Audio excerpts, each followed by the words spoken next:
Quel est votre rôle dans cette émission? Laurent Baffy, je suis en plateau avec les autres invités. Je suis aussi allé en Normandie dans une famille qui vient d'adopter 2 cochons, un poney et un âne. Ces animaux avaient été abandonnés, placés dans un refuge, sans forcément avoir été maltraités.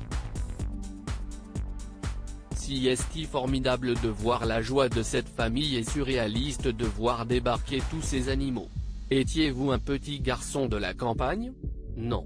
J'étais un titi parisien qui rêvait d'avoir un chien qu'il n'a jamais eu. J'ai grandi dans le bitume. Mon plus grand safari, c'était le zoo de Vincennes. J'adorais les documentaires animaliers de Frédéric Rossif à la télévision. Ce qui m'énervait, c'est qu'on ne donnait pas toujours le nom des animaux. J'ai donc commencé à acheter un livre, puis 2.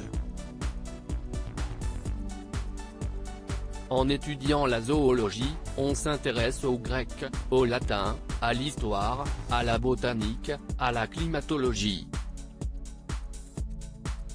Que diriez-vous à ceux qui s'apprêtent à adopter des animaux? Réfléchissez bien.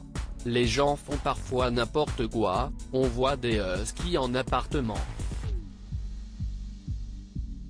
Chez moi, mon chien est un membre de la famille à part entière.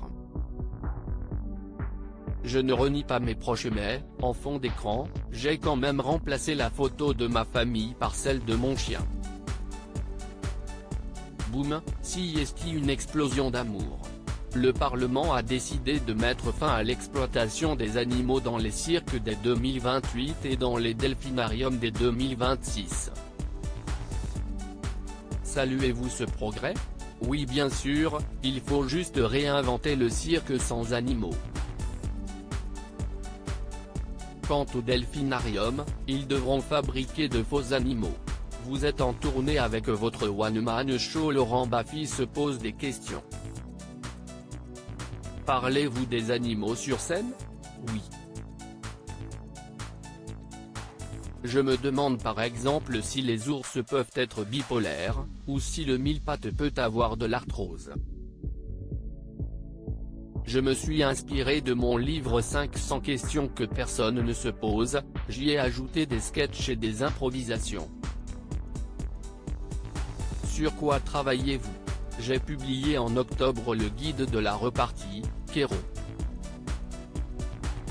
J'ai aussi écrit et mis en scène Soupe Miso, qui se joue en ce moment au théâtre de 10h, à Paris.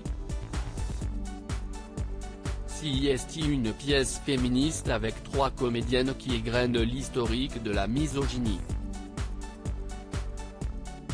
Comme Aragon, je pense que la femme est l'avenir de l'homme. Et parce qu'elle porte la vie, elle a davantage conscience de son caractère précieux. Loading DJ.